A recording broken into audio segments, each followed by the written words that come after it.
Hello friends, welcome to my channel.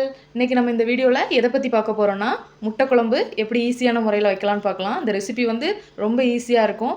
நீங்கள் பிஸியாக இருக்க டைம்லேயும் இந்த ரெசிபியை நீங்கள் டக்குன்னு செஞ்சிடலாம். இப்போது இதுக்கு தேவையான பொருள்லாம் நான் இங்கே வச்சுருக்கேன். அது என்னென்னு பார்த்துடலாம் வாங்க. பாருங்கள், சின்ன வெங்காயம் வந்து ஒரு கைப்பிடி அளவு எடுத்து வச்சுருக்கேன், கட் பண்ணி வச்சுருக்கேன். அது கூட ஒரு பச்சை மிளகாய் வச்சுருக்கேன்.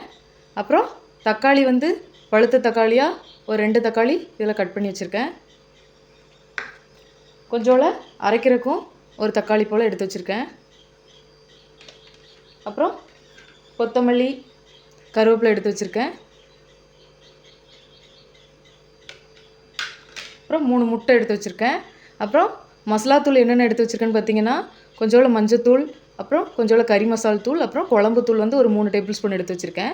கறி மசாலும் மஞ்சத்தூள் வந்து உங்களுக்கு தேவையான அளவு நீங்கள் சேர்த்துக்கோங்க. அப்புறம் மிளகாத்தூள் வேணும், உங்களுக்கு காரத்துக்கு வேணால் சேர்த்துக்கோங்க. நான் கொஞ்சமாக இதில் ஆட் பண்ணியிருக்கேன். அது இல்லாமல் நம்ம தேங்காயில் அரைப்போம் இல்லையா வத்தல், அதோட உரப்பே இருக்கும். அரைக்கிறதுக்கு என்னென்ன பொருள் எடுத்திருக்கேன் அப்படின்னா, தேங்காய், சின்ன வெங்காயம், முந்திரி பருப்பு ஒரு 6 முந்திரி பருப்பு எடுத்திருக்கேன். அப்புறம் மிளகு சீரகம், கொஞ்சோல பெருஞ்சீரகம் எடுத்திருக்கேன். காஷ்மீரி வத்தல் 3. இதை வந்து நல்லா ஓரளவுக்கு அரைச்சிட்டு அதுக்கப்புறம் எடுத்து வச்சுருக்கோம் இல்லையா தக்காளி, அதையும் இது கூட ஆட் பண்ணி அரைச்சிக்கோங்க. நல்லா ஃபைன் பேஸ்ட்டாக அரைக்கணும். பாருங்கள், இந்த அளவுக்கு ஃபைன் பேஸ்ட்டாக நல்லா அரைச்சிக்கோங்க. அப்போ தான் குழம்புக்கு நல்லாயிருக்கும். இல்லைனா தேங்காய் வந்து ரொம்ப நல்லா அரைப்படலைன்னா திரியாக அந்த மாதிரி இருக்கும். வாங்க, இப்போ நம்ம முட்டை குழம்பு எப்படி பண்ணணும்னு பார்த்துடலாம். ஒரு அடுப்பில் ஒரு பேன் வச்சுக்கோங்க. கொஞ்சமாக எண்ணெய் விட்டுக்கலாம். உங்களுக்கு தேவையான அளவு எண்ணெய் சேர்த்துக்கோங்க. கொஞ்சமாக பெருஞ்சீரகம் சேர்த்துக்கலாம் எண்ணெய் காய்ச்சதுக்கப்புறம். உங்களுக்கு ஸ்பைசஸ், பட்டை, கிராம்பு அதெல்லாம் சேர்த்துக்கலாம். வீட்டில் பாப்பா சாப்பிட மாட்டா அப்படிங்கிறனால இதை சிம்பிளாக நான் பண்ணுறேன். நீங்கள் உங்களுக்கு பிடிக்கும்னா அதை ஆட் பண்ணிக்கோங்க. இப்போது பெருஞ்சீரகம் வந்து ஓரளவுக்கு நல்லா பொரிஞ்சதும் நம்ம கட் பண்ணி வச்சுருக்கிற இந்த வெங்காயத்தை வந்து இதில் ஆட் பண்ணிக்கலாம். பச்சை மிளகாய் வச்சுருந்தோம் இல்லையா, அதையும் இதில் ஆட் பண்ணிக்கலாம். இன்னும் உங்களுக்கு காரத்துக்கு பச்சை மிளகாய் கொஞ்சம் கூட வேணும் அப்படின்னா ஒரு 2 அப்படி போட்டுக்கோங்க. கருவேப்பிலை ஆட் பண்ணிக்கலாம். இப்போது வெங்காயம் கண்ணாடி பதத்துக்கு நல்லா வதங்கிருச்சு. இப்போ நம்ம வச்சுருக்க அந்த தக்காளி இதில் ஆட் பண்ணிக்கலாம்.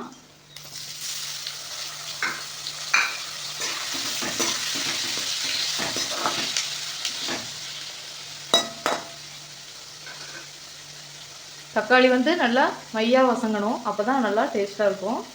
அதனால் இப்போ இது நல்லா மையாக வசங்கணும்னா ஒரு மூடி போட்டு மூடி வச்சிங்கன்னா சீக்கிரமாக வதங்கிடும். ஒரு மூடி போட்டு முடிக்கலாம். உப்பு கொஞ்சம் ஆட் பண்ணிக்கோங்க. நம்ம வச்சுருக்கோம் இல்லையா அந்த மசாலா, அதை இதில் ஆட் பண்ணிக்கலாம்.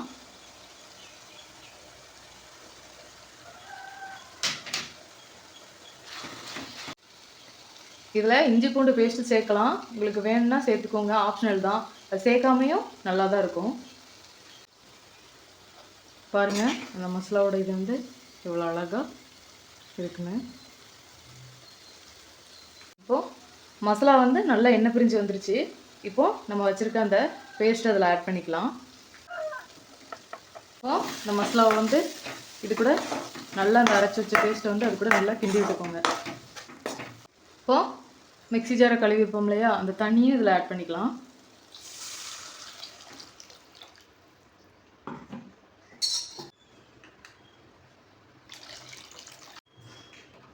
இப்போது இது வந்து நல்லா கொதிக்கட்டும். உங்களுக்கு தேவையான அளவு தண்ணி ஊற்றிக்கோங்க.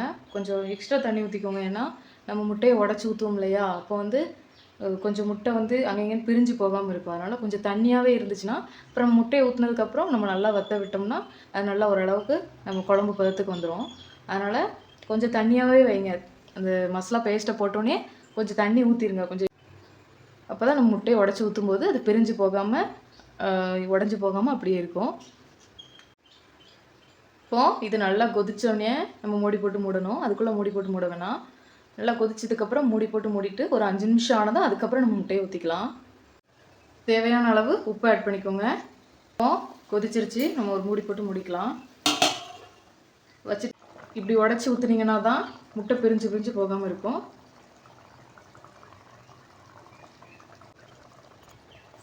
இப்படி பவுலில் ஊற்றி வச்சு ஊற்றுனீங்கன்னா கொஞ்சம் பிரிஞ்சு வராமல் இருக்கும். வச்சுட்டு கொஞ்சம் ஹை ஃப்ளேமில் வைங்க. கொஞ்சம் லோ ஃப்ளேமில் வச்சிங்கன்னா ரொம்ப அது சட்டியில் ஒட்டிக்கும். கொஞ்சம் ஹை ஃப்ளேமில் லைட்டாக ஹை ஃப்ளேமில் வச்சுட்டு அதுக்கப்புறம் குறைச்சிடணும். ஒரு 2 நிமிஷத்தில் குறைச்சிடணும் உடனே. அப்போது அது வந்து நல்லா பிரிஞ்சு வராமல் முட்டை வந்து நல்லா அப்படியே இருக்கும் உடையாமல்.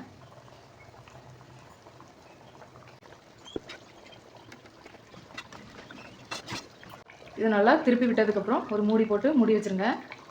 அப்புறம் ஒரு 10 நிமிஷம் கழித்து ஓப்பன் பண்ணி பார்த்திங்கன்னா முட்டையும் நல்லா வெந்துடும், உடையாமையும் இருக்கும்.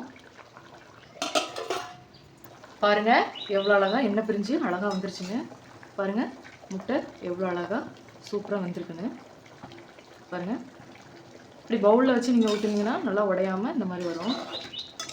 பாருங்கள் எவ்வளோ சூப்பராக இருக்குங்க. இப்போ மல்லித்தலை இதில் ஆட் பண்ணிடலாம். அடுப்பை ஆஃப் பண்ணியாச்சு. எவ்வளோ அழகாக சூப்பராக வந்திருக்கா.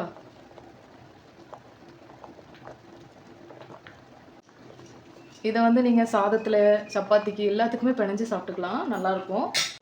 இந்த வீடியோ உங்களுக்கு பிடிச்சிருந்துச்சுன்னா லைக் பண்ணுங்கள், ஷேர் பண்ணுங்கள், கமெண்ட் பண்ணுங்கள், மறக்காமல் சப்ஸ்கிரைப் பண்ணுங்கள். பக்கத்தில் இருக்க பெல் ஐக்கானையும் கிளிக் பண்ணுங்கள். அப்போ தான் நான் போடுற வீடியோஸ் உங்களுக்கு தொடர்ந்து வரும். Bye friends. தேங்க்ஸ் ஃபார் வாட்சிங்.